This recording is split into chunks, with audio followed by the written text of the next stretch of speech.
Welcome to the Act Out Podcast. I'm your host, Adam Tomlin. Before we begin, I need you to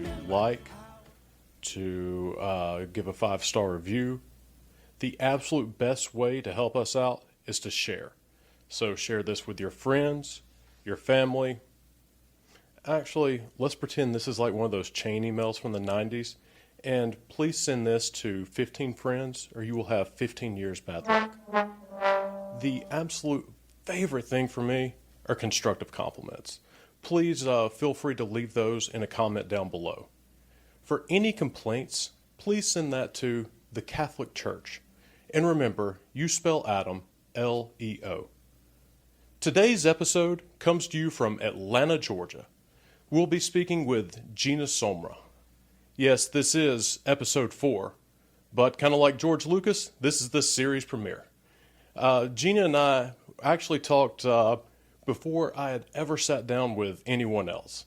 So you get to see like newborn podcaster Adam this time around, instead of the big baby podcaster that sits before you today. Gena and I discussed a lot of things.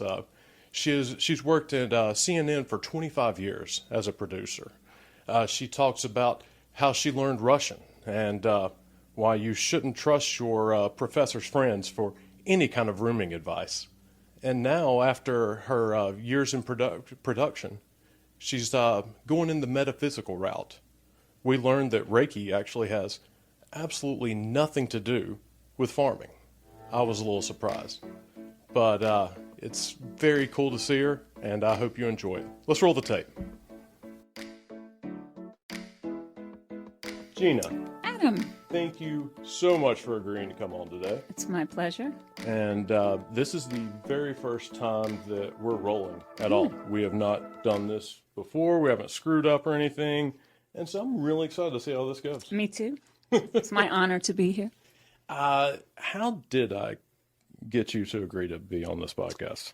You and Kaylin are just such wonderful people. And you said, hey, will you come talk to Adam? And I said, sure. Dang, I didn't realize it would be that easy. I thought we'd have to give you like a sales pitch or something. No. At CNN for a while, right? I was at CNN for more than 2 decades, 25 years.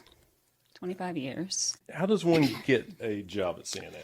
Well, in my case, it's not the typical path. I didn't go to journalism school. So I was studying Russian in college. I was actually a theater major. And you had you were studying Russian and being a theater major? Yes. Were you going to go like specifically into Dostoevsky? No. Like I was a theater major and you had to have a language, and my siblings had all studied Spanish, French, and the others, and they were like really, really smart and like really good at things, and I was the baby, and I was like, I want to go as far away from, being compared, because they're awesome, but I wanted to be my own person. And so there was Russian and Swahili were the 2 languages left. And so Russian sounded like, okay, I was just about to say you made the wrong choice. Swahili? Are you kidding Swahili. me? I just thought, I'm old, Adam. Oh, okay. I'm old. So like. I never would have guessed that. It's, like 25 tops. Oh, yeah. Thank you.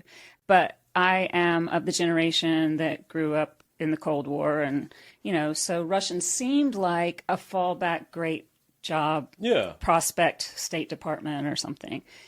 It just so happened by the time I graduated, the Berlin Wall had fallen, the end of communism, sort of. I mean, not really, but Ronald Reagan and Sylvester Stallone ended communism. Yes, and that's a fact. Yeah.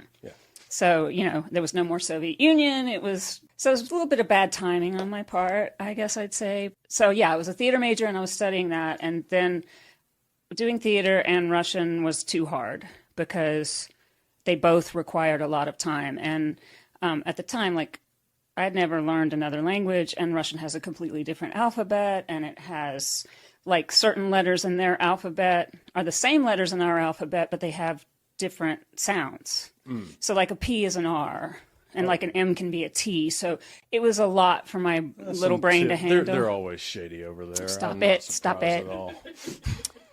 So I had to make a decision between theater and that. And how much of my personal story do you want? I am intrigued by all this. If I get bored, I'll tell you.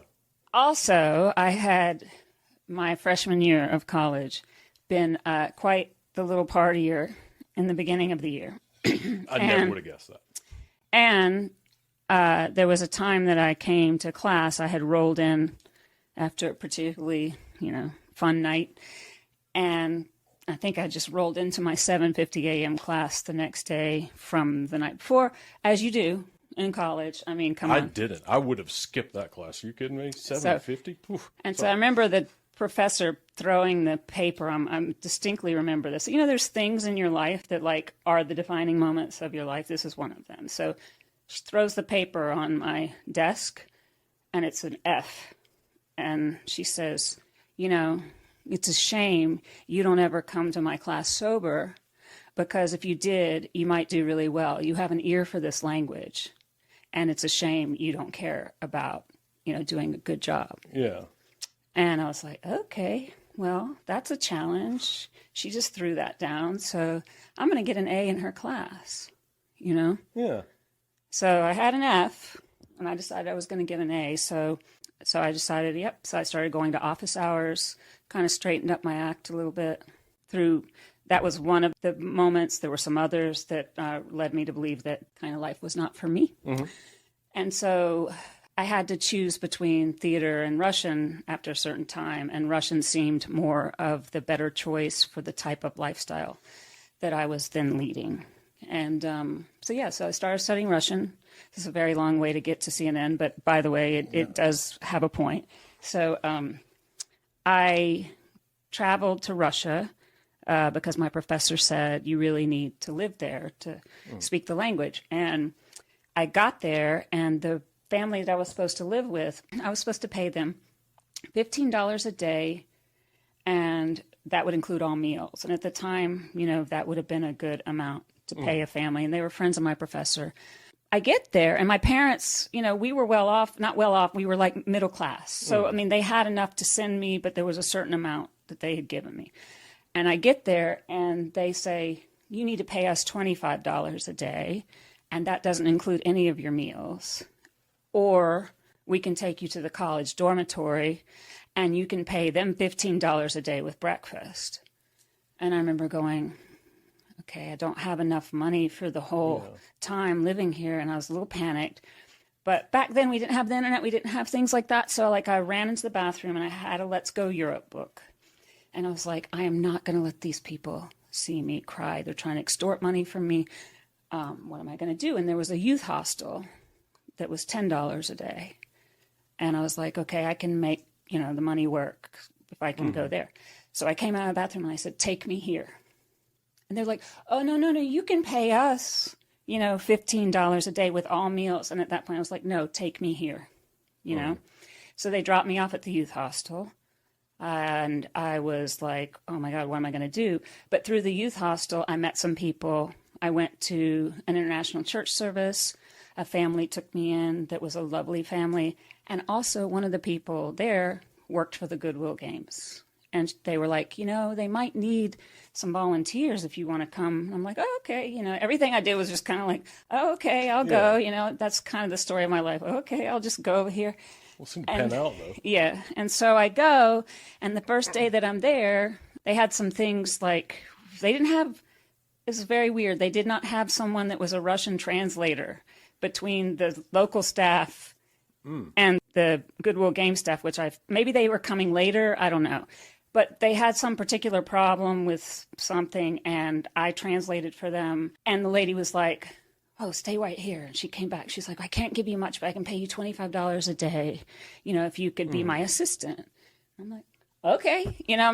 Sure. So I worked for her, and then that was an amazing experience. And then years later, I was in Atlanta, and the Olympics were coming. And somebody from the Goodwill Games remembered me and hired me for NBC for the Olympics.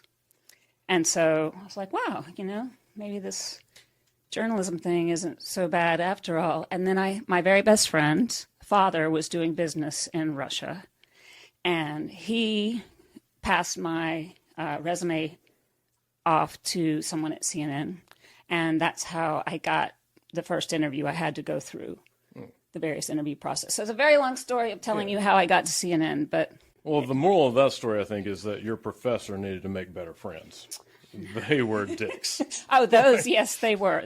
But you have to understand, it was like a very bad time for professors. I look at it now as an adult. As a kid, I was very upset. Yeah. But as an adult, you look at it as like nobody was making any money. There was, rampant mafia, professors weren't getting paid, artists weren't getting paid, the military was not getting paid. So, I mean, the situation was a bit more dire probably for them, and they probably thought, well, she's here. But yes, it was quite shocking. How was like interviewing with CNN? Did they throw you any, like, if you were shrunken down to the size of a nickel and you were at the bottom of a blender, how would you get up or anything like that? No, I don't. It's been so long ago. I don't remember really that interview. I just remember, like, I started at the very bottom, as a video journalist and worked my way up. And I'm sorry, what's a video journalist? well, I don't know if they even call them that anymore, but it was like basically the person that does the grunt work at CNN at the time. It was like somebody who rips scripts, someone who teleprompts, someone who does this for the floor director, so that people know they're on camera. So it was all the sort of gopher type of work. I'm on camera. Okay. Yeah. And that's where you started. They had a program. It was actually a really neat program that, they taught you everything. And I honestly think that was the best thing because I got to know the ins and outs of all the different departments. And, working your way up, I think, keeps you a little bit humble because you know where you came from. And, I worked my way up through to senior producer, supervising producer, executive producer for certain things. That wasn't officially my title, but I would executive produce. Executive producer for certain things seems like an awesome title. Well, I mean, it was like I was named executive producer on the different projects, but like my overall title, I think, was senior producer or senior supervising producer or senior editor. Like it changed over the years, What are the different types of producers? Like I see it at the credits on the movie, produced by our executive producer. Like what do the different things, what do they produce? So, I mean, documentary and journalism is more the background that I have. I think in film, the producers do much different things than they do in news. So the titles are different. I mean, my understanding is that the producers, in the overall film industry are more responsible for the managing of the money, the budgets, they have say over who's hired and different things like that. But there's different levels, and executive producers are like the financial backing is my understanding. But in the CNN world, there weren't directors, right, of a project. So the producer is kind of like the director. I mean, we have photojournalists, and, like they'd be called the director of photography in film, but in news it would be the photojournalist. And like it depends on the team, it depends on the project, how many people are involved and how many people are. You could have a small team of 3, you could have a team of 20. I mean, it just depended on how much money was allocated towards a project and, what you were trying to build as to what the team would look like. But generally speaking, the producer would be the person that would set the tone for. I mean, it's kind of hard to say because each situation is different. Like the reporters are very involved.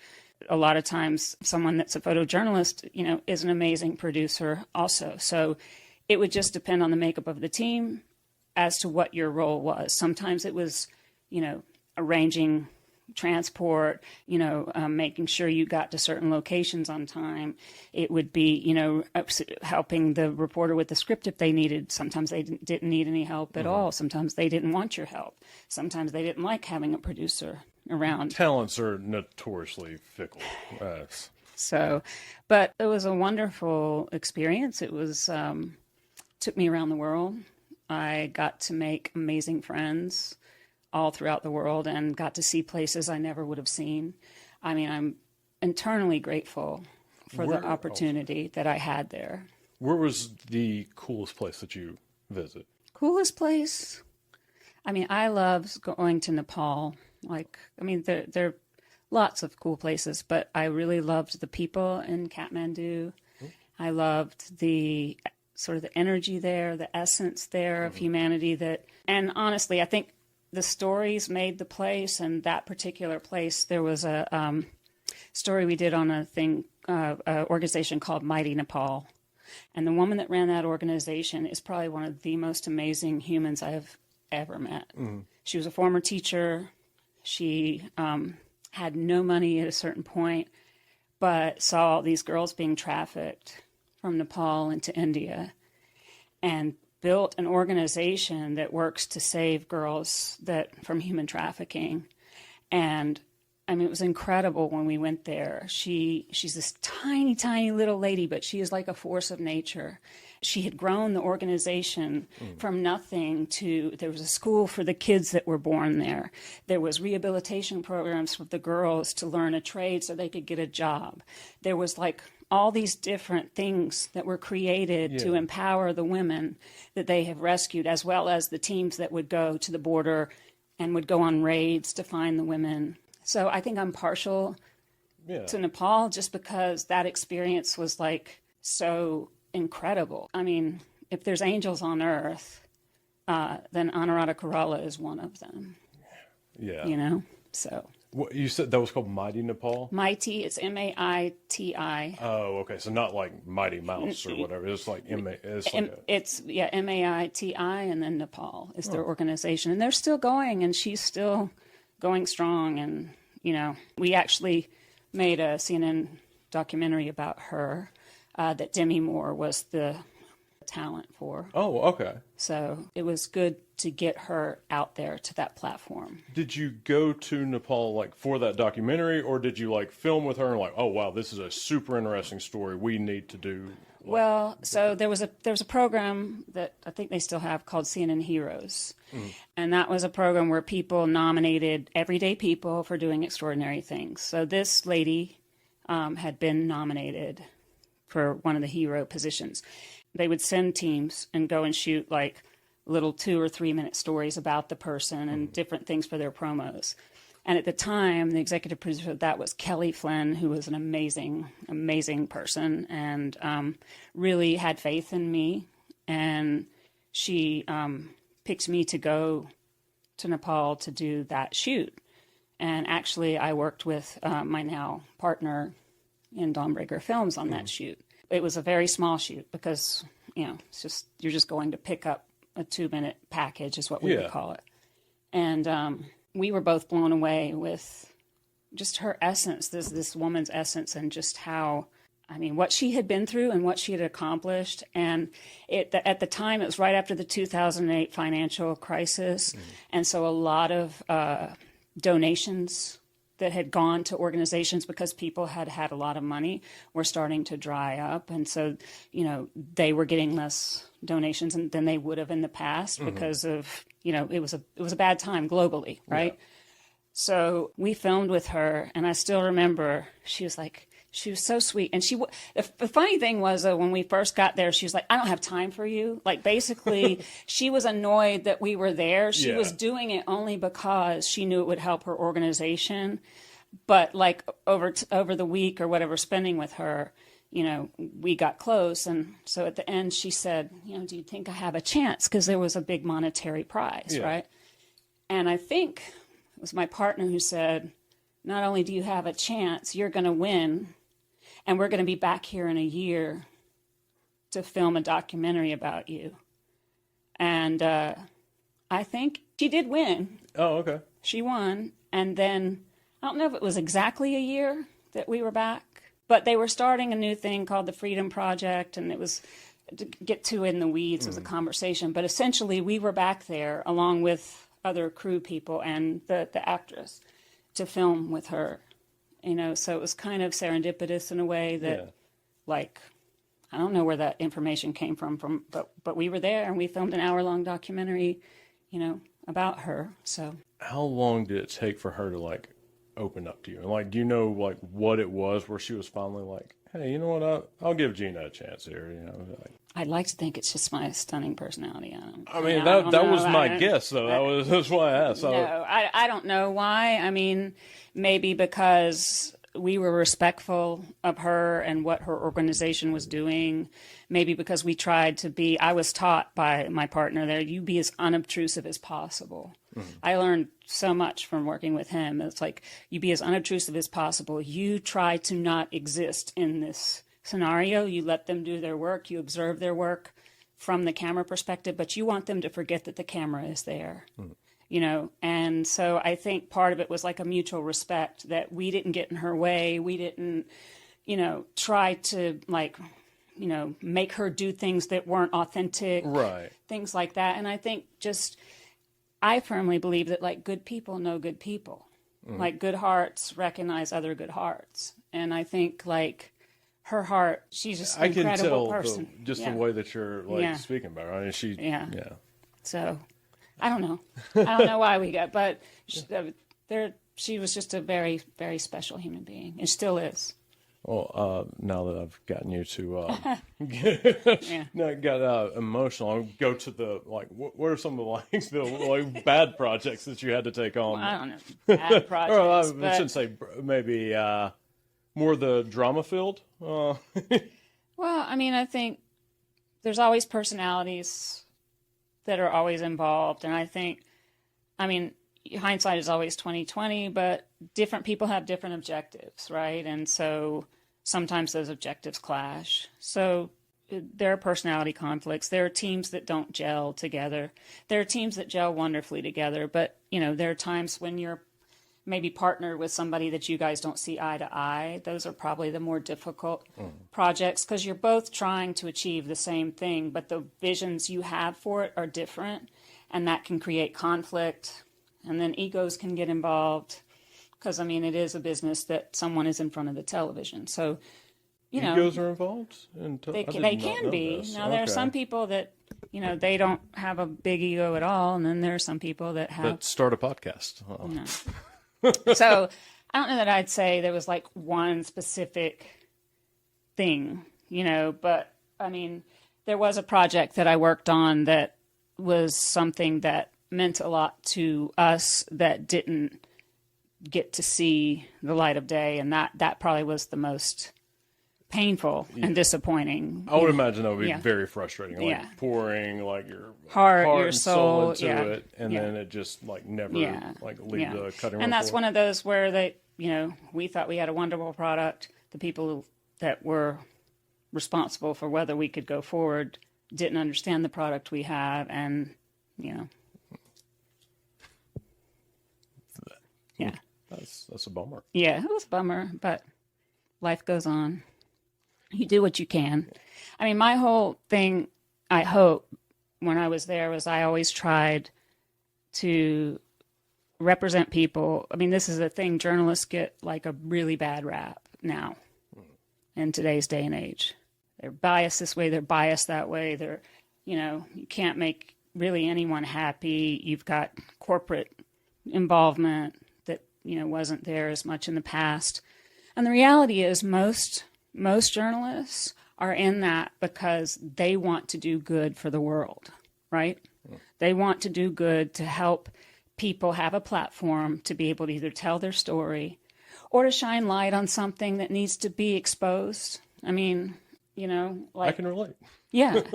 And so I think the majority of the people in our industry, or that industry, because I've kind of left that industry, majority of the people in that industry, honestly, are just trying to tell good people stories or advance something that is being hidden or expose it so that it can be healed. And, you know, I think there's a lot of hate towards journalists now that is scary to me. And So where do you think the disconnect is? So you have the people that are in front of the camera. They ostensibly. well, I mean, honestly, there's so many people that are into conspiracy theories these days. I don't know if it's the rise of social media. I don't know what it is. I mean, I think there are people that think like journalists are hiding things, or they're not telling the whole story, or they're, you know, and people get this in their heads, and then they might find like one piece of something and then post it all over social media. And it's like, when you're in part of an organization like I was, you have multiple layers of fact checking that you have to go through. And sometimes you might have that one piece of information that person put out on social media, but you can't find the absolute proof that that's Right. true, even though you know it is, right? But you can't go through the hurdles that you have to go through to be a responsible journalist, to make sure that that part can be included. And so sometimes that part has to be taken out because you can't definitively say that, yes, this is where that came from, and yes, I can verify that. And so what happens is somebody will get that piece of information on social media and say, see, they left this out. It's like, it's not that they left it out, it's that we couldn't get to the point where we could verify it so that our reputation could be on the line in order to be able to include it. And so I think some of that is the disconnect. And I had this old boss a long time ago who said, and I'll always remember it, he said, his name was Chris Kramer, and he said, trust arrives on foot, but it leaves on horseback. And that stuck with me for it's still with me. Trust arrives on foot, but it leaves on horseback. And that's true. You can do everything right in journalism, everything right. But the second you make a mistake, or the second, there's something that, breaks the public trust, you're finished. That's it. That you've broken the trust. And so there's a lot of careful, sort of methodical layers that have to be gone through so that you don't lose that public trust. And so what has happened over time, I believe, is that, and this is just my opinion, right. I don't know this, now corporations are involved in news gathering. You see the whole Skydance Paramount merger, right, yeah. And there's some feelings on that. And so you have shareholders that are involved, not in the news, they're way over here. But they're involved in the sense that they know what their bottom line is and what they want. And so that may trickle down and impact the ability not to tell the truth, but the ability of the journalist to have the money, the time, the resources in order to better get at that story. And so it's just kind of like a snowball effect that has happened, combined with the onslaught of social media, where people are constantly questioning everything everyone does and what's their motive. That's my opinion. But, I could be wrong. No, I think that there's definitely a lot there. With social media and the rise of the kind of like the gotcha, and it's almost more of it's a team sport now, where you're like, oh, I'll watch Fox News because they're on my team. They're going to say what I want to hear, versus going around to MSNBC because I'm liberal. So if trust left on horseback, is there any way to get it back on a maybe automobile or something? Or yeah, I don't think so. I think that's the thing why it's like it takes so long to build up the trust, and it leaves so quickly. And the thing I would also say, I don't want to disparage social media, because there are a lot of people that do digging on social media and find things that need to be exposed.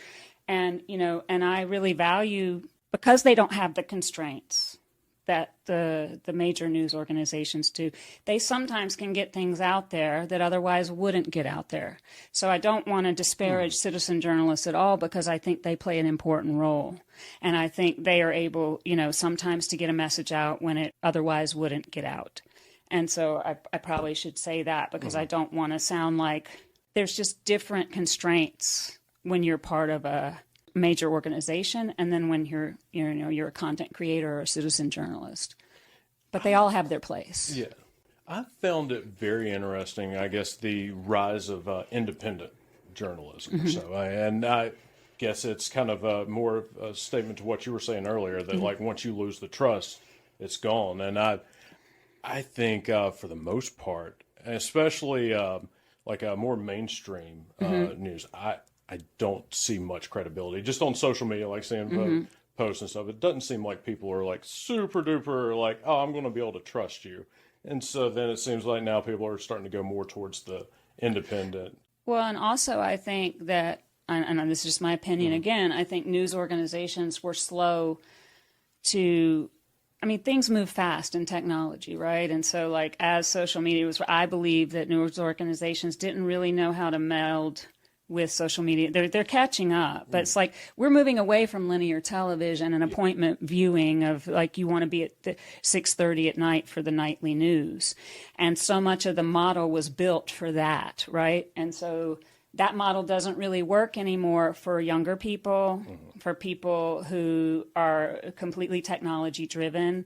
And so a lot of times it feels, I don't want to say this way, but it feels like things get out there quicker, through other means, because you just don't have the audience that you used to have. I mean, that's the reality. You don't have the same audience that you used to have. I mean, you do have the rise of streaming for news organizations and things, but it's also so fractured. I mean, I don't know, when you and I were growing up, maybe not you because you're younger than me, but there was like 5 channels. Yeah. There was 2, 5, and 11. One of those told you what was on all the other channels. 17, 36, 46, 69. Those were the channels that we had in our area. I mean, look at what you have now. You have hundreds of channels that you can get on streaming. You have multiple streaming services. There's so many streaming services. So you take and that multiple podcast platforms. Please tune in to the Act Out podcast. Thank you. But you're basically, the audience is still finite, right? And so that audience is getting fractured off to different segments. And so if you're not keeping up with all that, you're not going to be able to transmit that information in such a way that people continue to look to you for their source of information. Notice that a lot. You're talking about how people are like, they don't consume news in the traditional manner in which they do. Most of it's social media, and where you're like scrolling and you have like 5 seconds. No, you have 2 seconds to get somebody's attention. So I think that now like a lot of the reporters are going in thinking like, I have got to get a sound bite out of this segment, because the only thing that's going to be heard is that sound bite on like a video or something on somebody's feed. And yeah, that's like cool and a little, it's like cool to see, but it doesn't advance any narratives. It doesn't like actually frame the issues in the way, that would be able to levy itself to the discourse, so to speak.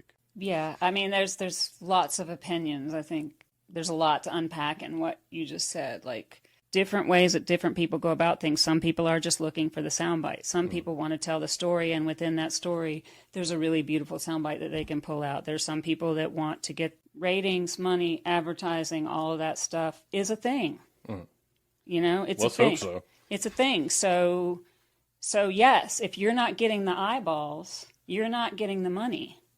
Right? So think about that in today's news landscape. They're still actively news gathering and doing everything else, but they're still trying to captivate an audience. And so, yes, a sensational soundbite might bring more eyeballs to your channel. Doesn't mean that it's not correct or, part of the news. So I don't know if that's really what you were getting at, but it's like, yes, there are probably some people that just go for that because they want the ratings. But I do believe that most journalists and even citizen journalists and traditional news organizations, most people are just trying to tell a story and get the story out there and, tell the truth. Most people. Some people are not, but most people. What do you miss the most about being in the news business? It's funny because mainly my friends, the people, and everybody knows this, when you change careers or you do something different and you have your goodbye party and everybody's like, they love you, you love them, but your life is changing. They're still going in that building every day or and there's only a finite amount of time in each day. So while you may love and care for each other very much, you're probably not going to see most of those people again. And these are people that you've had, for my case, daily relationships for 25 years, Still love them, but they're busy gathering the news, and I'm not part of that world anymore. So I miss that. I miss having access to all the information very early on about stories, like knowing when something happens immediately because of the wire services and things. It was a big adjustment when I left, and it's like, and your email gets cut off, and then you realize the information's gone. Like it's a really weird feeling. Like, what was the biggest news story that you saw from the wire? Like, oh my God, I cannot believe I get to see this before everybody else. Well, that has to be really cool. Well, I mean, it wasn't a happy thing, but I mean, 9/11 would probably be the one that was the most imprinted in my brain. Yeah. That one was tough. And was it just like a like When first it tower happened, hit, or like what did you do you no, remember? it's like I was putting my rundown together. It's like I had to have my run. I was a producer. When you're a line producer, you have to build the show out, and then your supervisor has to approve it. And it was a really slow day. I remember that. Like, it was really slow. Summer is often very slow, and that was the end of summer for news for some reason. I guess everybody's decides they don't want to do anything during the summer. Anyway.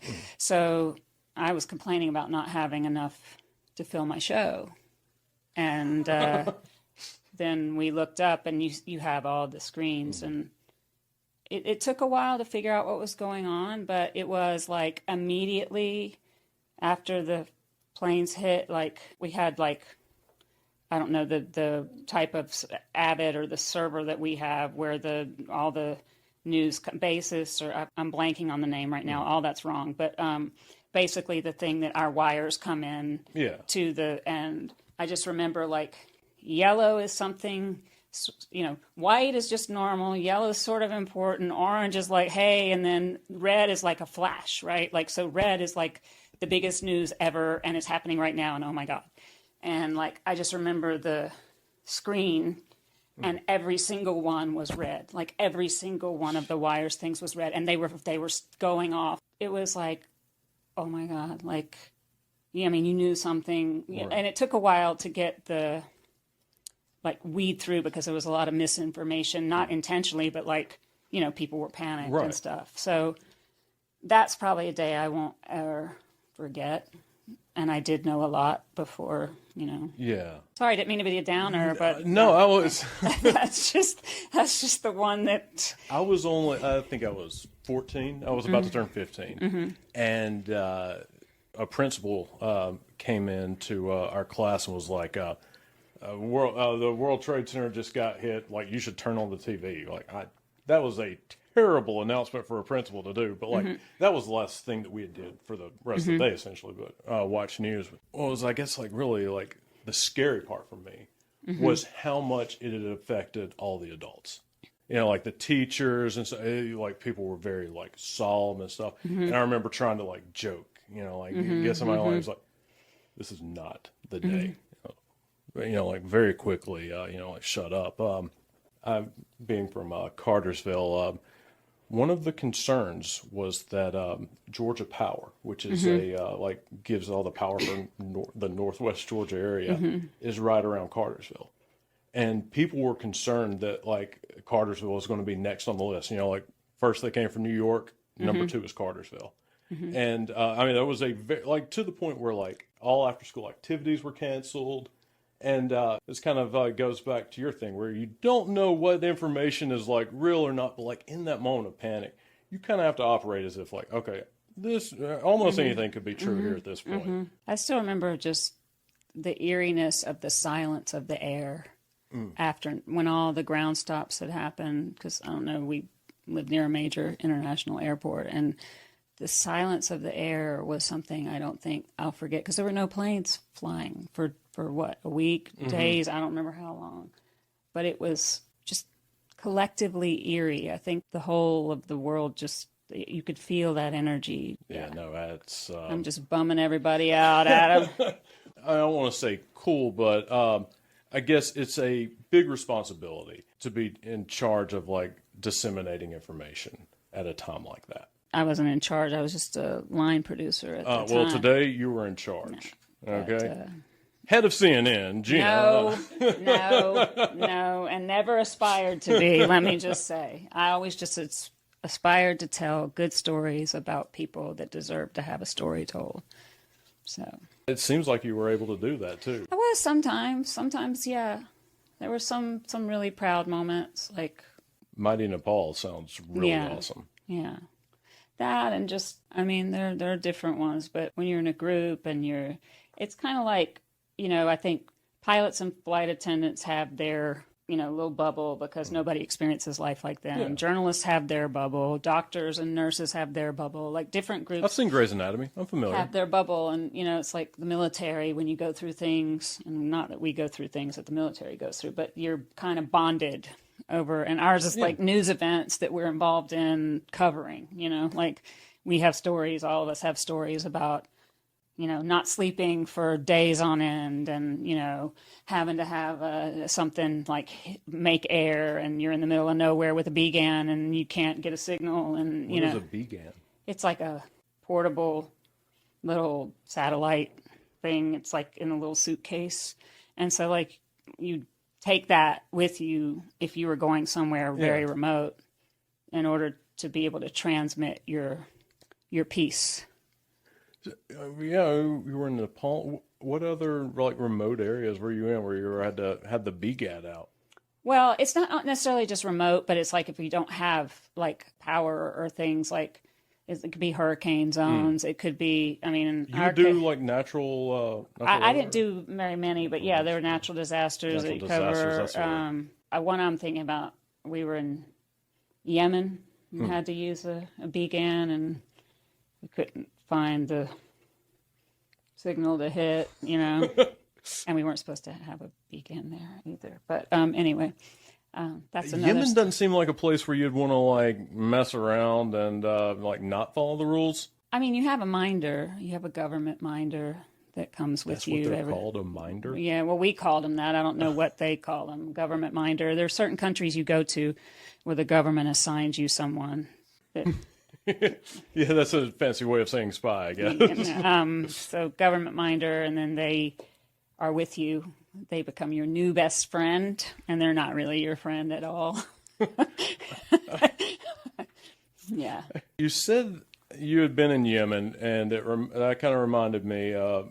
You and your partner Fahad were working on it may have been another story about like trafficking or something. And was it Yemen where you were in the playgrounds? So we were in Yemen, and we were doing a story because they had a problem with, not problem, but a child marriage, child brides. There was some significant aspects of that still occurring in Yemen. So we wanted to do a story with a former child bride that was willing to talk to us. And so my partner was like, and there's a local person that you work with that's called a fixer. So usually when you go into these countries, there's a local person that's a producer, or works for a news organization, or is used to like arranging things for people who come in that are foreigners that you hire. And you say, hey, can you get us X? And then they'll go find it and bring it, And so this particular case, it was, hey, my partner said, can you find us a really nice playground backdrop? I want to interview this, put her in front of the playground because I think that the symbolism of her being a child but not being able to have a childhood, blah, blah, blah. Oh, yeah. There's a park right here. We were at the Movenpick in Sana. Oh, there's a park right here, Berlin Park. Okay. So we go and I don't know. It was just there's one entrance and it was like a circle. And so we're going in and like we noticed there's a bunch of men like in traditional dress because most people dress traditional there. And they got their phones out and they're talking and we're getting set up. And then there's more of them that come in and more of them that come in. And we're filming, and our security guy at one point says, we need, Gena, we need to go. You need to get them, and we need to go. And I'm like, okay, so I know they're going to be mad at me, so I have to, like, tell the camera person, like, hey, we got to go. I'm shooting. Just leave me alone. Like, and there's more of them coming in, and, like, we have to go, So then he saw, and we get our stuff, and we go to get out of there. And as we're leaving, our van with our driver pulls up, and somebody was tugging on our bag to hold us back as we were getting in the van. And it was a time when there was a lot of kidnapping of Western people. There weren't many people going there at the time. And so, it was a bit, I wouldn't say free for all, but, there's kind of, people needed money. So, there was a lot of kidnapping going on. And so we get in the van, and security guy is really upset, and he says to our fixer, and I don't want to say his name, but like, hey, did you know that looked like Al-Qaeda people at the time, Al-Qaeda, like Al-Qaeda. He's like, oh yes, that's a known place where Al-Qaeda operatives position. And we're all just like, what? And he's like, yeah. And he's like, you asked for the best park. You didn't ask for the safest park.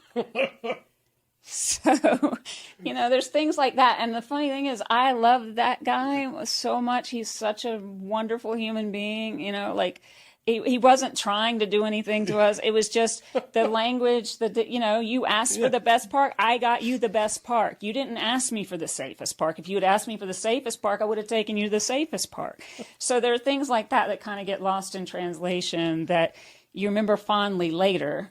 And at the time, our security guy went with his photos to the British embassy and confirmed that some of those people were indeed Al-Qaeda people, So, there's things. My mom probably wouldn't love to hear that. I mean, we did the story, yeah. We did the story. My gosh. I've never been almost kidnapped by anyone. I don't know that I don't want to make it sound like, they were pulling on us. I don't know if they were, but it appeared like an attempt at kidnapping for sure. To maybe be. I don't know for sure what they were trying to do. Maybe they just needed directions. I don't want to, sensationalize maybe they just want to know, hey, where you're from. You were showing a remarkable amount of compassion for the attempted kidnappers, and I'm very proud of you. Well, I don't know what their motives were, Adam. I find that most people, there's bad in the world, but most people are just trying to survive, or they're trying to, they have a belief system, and, I don't fit with that belief system. Or, in this particular case, I really believe at the time it was just the economy was dire, and Western people, if they were kidnapped, brought a lot of money, and you could feed your families. And so, it's sort of like we've done stories about families that have sold their children, and you say, how could you do that? And then you look at, how could you do that? Well, you have 10 children to feed, and you can't feed any of them. And you're selling this girl into indentured servitude so you can feed the other 9. It's horrible. Right. It's horrible. It's absolutely horrible. But I don't believe, what I've really come to learn in my life is about judgment. It is not my place to judge. I may want to make the situation better, but I don't know what those people experienced, And so what we would do in that situation is we'd highlight a woman that was providing a solution for those people, who would give them a goat or a cow or something that could bring them financial reward if they would commit to letting their daughters go to school instead of being sold. So I think the way you change that is you find stories like that, because I think the worst thing you can do is do a story, woe is me, life is horrible, everything's bad, nothing to do. Why don't we all just go kill ourselves? Essentially, if that's what you're going to present. So present a problem, but present a solution. And it may not be the best solution, but if you're able to say, here, this is happening, but here's what someone's doing to help that. That to me is more the responsibility of what we should be doing, because people will turn off otherwise. Yeah. Well. It's just too much for the psyche to handle. The psyche cannot handle, just horrible things without telling us what we can do because then your brain just, I can't. Yeah. I can't. I got my own family to feed. I've got my own life to live. I can't go there because it's just too depressing. That's exactly why we're doing this. Yeah. We want to be that voice where people kind of say yeah, there's a lot going on, but actually I think there is something that maybe that we can do about it. And while it may not be the end all be all, we're going to defeat whatever it is, having something where it's hey, well, I can do this, and it's going to make maybe a little bit of a difference. Right. I think even just having that kind of control where you're I can do a little bit, it does wonders for your outlook. Yeah, and I think that's the thing a lot of people miss is they're looking for the grand action and the grand gesture, and it's I can give, depending on my income, I give $15 a month to St. Jude because that's a great organization. I can afford that. You don't have to be a mega donor to something, or I can volunteer my time, to different places that are helping the homeless. Different things that you can do and do in your own community, and food pantries, things like that. There's always something you can do, but it doesn't have to be like, I think that's where we get caught up, is that we'll see these big headlines of something and it's like we don't feel that we're of that level, so we do nothing, Yes, very much so. Like you see something, and you're like, well, oh my God, I need to solve world hunger. That's pretty difficult. It'd probably take me about 25 minutes or so, but like it's one of those things where you see it and you're like, I'm not going to be able to solve world hunger. Like, I'm not going to do anything. Mm-hmm. But if you have the mindset of, there's people in my community that are hungry, and I know the food bank here is a really good service. I've got, I've got extra, like, cans of beans or something. Great diet. I can give that to my food bank. Mm-hmm. And while that's not solving world hunger, it's a positive step forward. And hopefully it's going to rally other people to do the same. Make a big impact. Clean out your closet, donate to a women's shelter. Obviously, if they're clothes. I don't think they would want my clothes. They might, because they might have, sons that are there with them. You never know. I'm trying to make a joke, and then you come up with a real reason for it. Thanks a lot. No, but you know what? One of the things I learned from some of the experiences that I had in getting my own life together. Mm-hmm. It's like, if I could just start every day and just say, how can I be of service to one person? And it sounds like hokey or whatever, but I have found, like, before I start my day or if I go out, like, how can I be of service? Just teach me, whoever you are. I don't know what I'm talking to, but like, help me be of service. If I can be of service to one person. And I find that in that day, something will happen where I am put in a position, and it's usually something very small. Mm-hmm. But, that action creates another action, creates another action, creates another action. You never know what influence you're having on a person's day. Mm-hmm. It could be someone you know, it could be someone you've never met. And then think about, like, if you help someone else's day go just a little bit better, maybe they help at home, their day goes better with their children. You just don't know. You don't know the effect that you have. And so if you start with that, just, it's a simple thing, like, help me be of service today. If I could be of service to one person, help me be of service. And I find, that works for me. Yeah. I think that at least part of what it does is it's putting you in the mindset of, like, at the very beginning of your day of, like, I can help somebody out. And so you're going to be, like, looking for events more. I don't even think you look for it. Subconsciously. Subconsciously. If it's a goal in your head, you're not going to, it's not going to be like, oh, how can I help? How can I help? How can I help? But it's already in the back of your brain. So if you see something and you're like, it's going to come a lot quicker than, it would if you're starting the day by, like, listening to Limp Bizkit break stuff, So now that you're not in the world of journalism, what are you doing? It's been a journey, but I still a little uncomfortable to say because people judge you for it. But like I've always safe space. Safe space. I've always been told I was a healer, or had healing hands, things like that. And I have a very, very dear friend of mine that is an intuitive healer through Reiki and tarot reading, and she always told me, like, you have this, you can do this, and I'd be like, nah, I can't. What is Reiki? Reiki is a practice that originated in Japan. It's a series of symbols that are passed down from different Reiki masters that then you activate the energy. So it's about energy healing, and so it's like you don't actually touch the person. You scan their energy field. Okay. And I found that that's something I really enjoy, and I enjoy exploring. And so I am moving more. How does one discover that they are like a Reiki?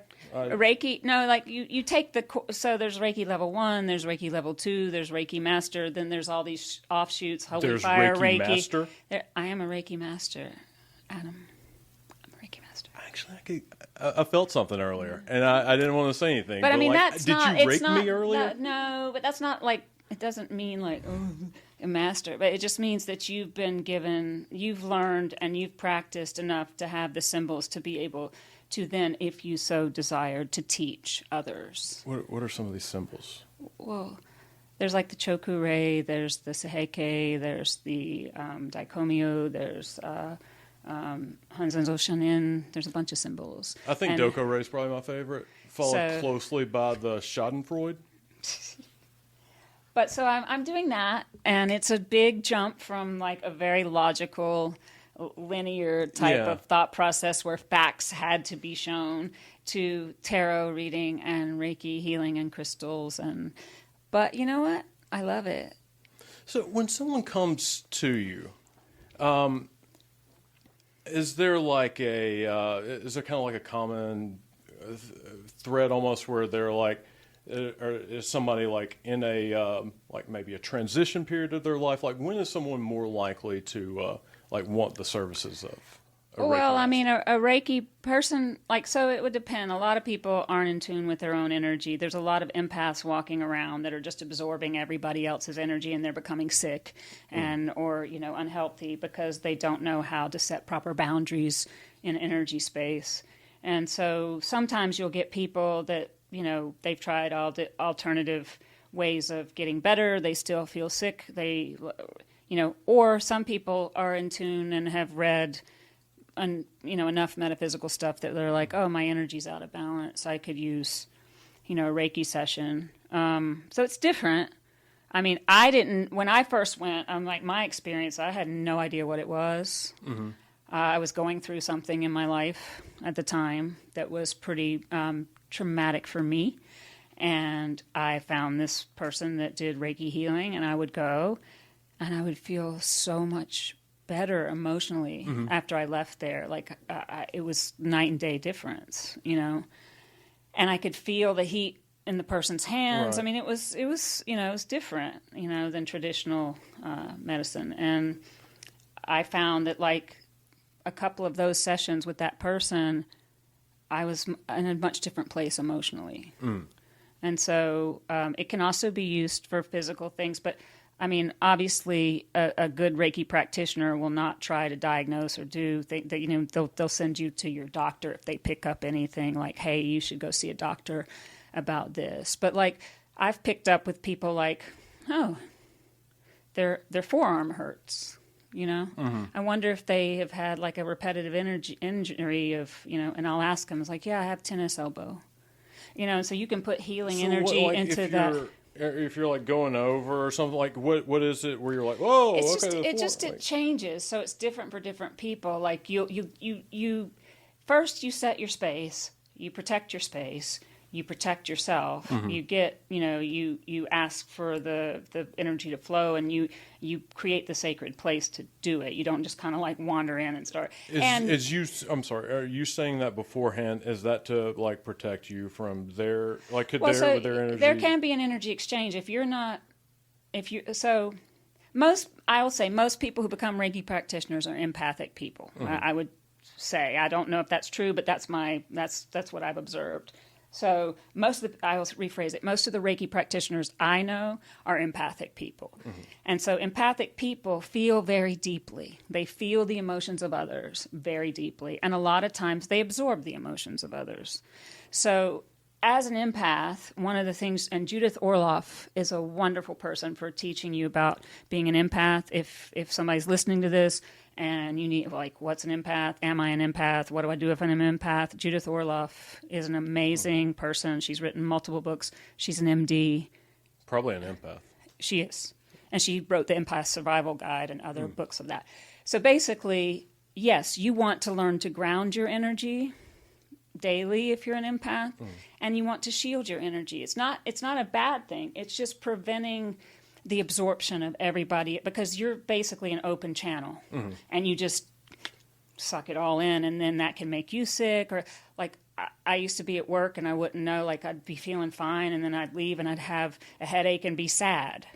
Well, that wasn't my stuff. I had picked up somebody else's stuff. And after I learned how to ground and shield, it was like a self-discovery process for myself, that I then learned, like, wow, like this does work. and wow, I like that, think I might, be able to do this type of thing. So I learned from Sherry Brown, who was the woman who I first went to see, and she was the first person that I took Reiki from. And then, but yeah, so when you scan the person, in answer to your question, like different practitioners will feel it different ways. So if I've set the space, I've activated the energy, I've done all of that. When I'm scanning the person, there will be places that feel different. Now, in each person, it's different. Like some people, I'll actually feel physical pain come into me when I'm on them. I will sometimes feel it in my body, like I'll feel heaviness on my heart. If their heart chakra is imbalanced, I'll feel, and then sometimes I might just get sort of, like a knowing about certain things. But generally speaking, you scan their body, and then at least three times before you actually start the work on them.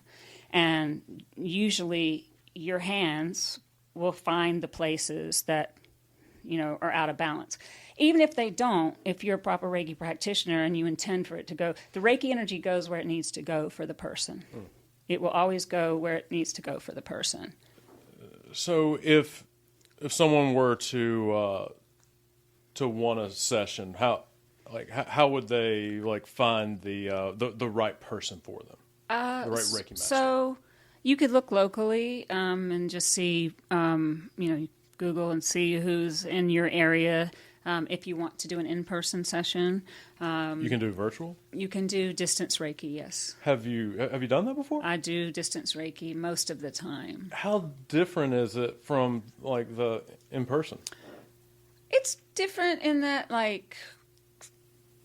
it's different because they're not there, but it's different it's not different in what you're doing. Okay, yeah. What you're doing is the same. It's just, I guess you have to have a better sort of concentration or intuitive, because you're doing it as if they're there. Mm-hmm. And I do it all the time as if they're there, because most of mine are distant sessions. But, for someone new, if they wanted to do it in person, they want to, because that's a leap also for people who don't know Reiki, to then leap to distance Reiki. Like, what? You're going to do what? You're going to work on me and I'm not even there? I'm like, okay. No. So you could find somebody locally online. I would just make sure, that they are a Reiki master, that they're a Reiki 2 at least, and, check out their reviews like you would and just see who feels right for you. I am in the process of starting my own Reiki and tarot and coaching business. How can people find you then? Eventually they can find me. Hopefully maybe by this time this airs, I'll have the website up and running. But my website is going to be spiritualinsightwisdom.com, www.spiritualinsightwisdom.com. And so I am in the process of, it's just really weird because the life I had to now the life it's very different. And I had to get over, when I first was doing it, I had a website and I had a fake name. Okay. Right? What was your? It was like Thea was what I went by, because I was like, I don't want, people are going to judge me. They're going to think I'm weird. They're going to think I'm crazy. I'm judging you for your name. You could have come up with so much better than No, it's Thea. actually Why a really... didn't you call me? I would have come up with something amazing. Well, I know you would have. So, but I was so scared of people finding out that's what I was doing. And then as I went along the path, it's like, no, I have to be me. Mm-hmm. I mean, if I'm really going to do this, then I need to be like, hey, everybody, I don't care what you think. This is what I'm doing, and I'm helping people. And so I've kind of evolved that I will, have my real name on the website and stuff. So, but it's a process, right, of getting comfortable, because it's not a traditional profession. And I mean, honestly, when you're going, you couldn't be more different than what I'm coming from. Right. Like something literally fact-based and that can be verified, to something that people may or may not think is real, or, I know it's real. I know it works. And so do the people in my world. But, it's when you're telling people that knew you from your other life, like, you're doing what now? Oh, you're one of those? Oh, you know? So I was afraid of that for a while. And then I was What like, do you think was the impetus for your kind of change from the fact-based to more of the... Well, I always had been interested in metaphysics, even as a little kid. Like, I was a little weirdo, Adam. I was a little weirdo. Like, I made a Kirlian photography device for my science fair project, which is an aura-taking photography device in the 6th and 7th grade, right? And I read Edgar Cayce when I was in 6th grade. I mean, I was doing things. So there was always sort of a component, but I never thought that I could do any of that, right? I just lived vicariously through all these people. And then what I found out through people like Judith Orloff, Sherry Brown, Rachel Thompson, who's the Reiki practitioner on Reiki Rachel YouTube, who's phenomenal. If you're not able to get to a Reiki person, she has a lot of free stuff on her website. How did I go from that? It's just I learned from Judith Orloff that everyone has the capacity to be intuitive. It's not some special thing for one person, like you're some, you're up here and everybody. No, everybody has it, but it's just like a muscle. Like if you're going to work out a muscle, you're going to have to work it out. You're going to have to go to the gym. You're going to have to practice. You're going to have to... So that's what's going wrong. Yeah. Okay. All right. That's and it's the same with intuition. Yeah. We all are born with the innate ability to use our intuition. I mean, have you ever been like somewhere and it just was like, this doesn't feel good. This place, I need to not be here. Like I need to leave. Or I should take a different way home today. You don't know why, but something tells you to take a different way home. Or you just feel like, I need to go home. Like you just don't know why. Suddenly, and there'll usually be a reason. That was your intuition. Your intuition was activated. You just didn't call it that. So everybody has that capacity. But the people who become, it involves study. It involves work. I've been studying for the better part of 2 years with different psychic teachers and mediumship teachers and tarot readers. I mean, I read tarot my whole life, just played around with it. But like when I realized this might be something I really want to do, then you have to put in the work, just like anything else. And so that's when I sort of it was an evolution. Yeah. Leaving CNN and then having these 2 years to disconnect and evaluate and what do I really want and what do I really want to do. And I want to help people. And I also want to like what I'm doing when I'm helping people. And so these things kind of came together for me. And it just seemed like, okay, I'll try it. And it was really scary. Yeah. Because a lot of times you think, oh, I must be crazy, if I'm seeing that this lady, needs to do X, Y, and Z, and then you call them, and then they tell you yes, and then you're like, oh. And that just kept happening. I kept getting the confirmation from people that I was practicing on with friends and family, Yeah. And so then, I invested and, took courses and got the certifications and, that helps your confidence. And then you're around people who are studying just like you and who are learning just like you. And so it does seem like a strange jump. But when I look back on my life and the things I was interested in as a kid, I was always interested in this. So maybe somewhere inside of me, I was always, and I would go to a palm reader at 5 years old in the Kiwanis Fair. And she'd say, never do that. I'd catch a demon spirit. Are you kidding me? She'd be like, you have healing hands. Yeah. And I was like, oh, she must have thought I should have been a doctor, and I didn't become a doctor, so she was wrong, It's like, but you can have healing hands and just be there for someone. You know what I mean? It's so in my case, it translated late in life to becoming a Reiki master and launching a business to help others through Reiki and tarot and intuitive counseling. For a really long time, I thought I was a bit of a Nostradamus, but turns out I was more of a Nostradamus. No, Adam. Say what you will, but there's that statement, laughter is medicine, and it is, because it raises the person's vibration. I'm all about vibrations, Adam. So you raise people's vibration, it's a good thing. So, we're all just trying to do the best we can with what we got, And you know what? I'd say we did. Yeah. Yeah. Gena, thank you so much for acting out with me. Pleasure.